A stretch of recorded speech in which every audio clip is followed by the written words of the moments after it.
ประมาณเดือนพฤษภานะครับที่จะส่งน้ำพระธาตุจำจอนะครับจะทำพิธีบวงสรวงเจ้าหลวงเทิงนะครับก็จะมีร่างทรงนะครับซึ่งเป็นความเดินแปลนเมืองนะคะ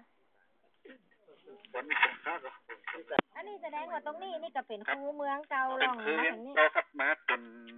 เมืองจะอยู่นี่ครับในฟังประเทศนะครับจะมาดิ้นจีนะครับเก่าแอบไปจนถึงน้ำอิงนะครับแนวนี้นะแสดงว่าแปลงกันแปลงหรอกพระธาตุจอมใจเนี่ยพระธาตุไปจอมใจแล้วก็ลงไปหาน้ำอิงจะมีร่องรอยเป็นแนวไป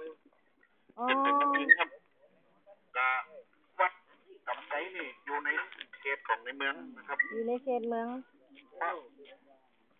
เคยเดินนะครับเดินเข้าไปพอกันนะครับก็จะมี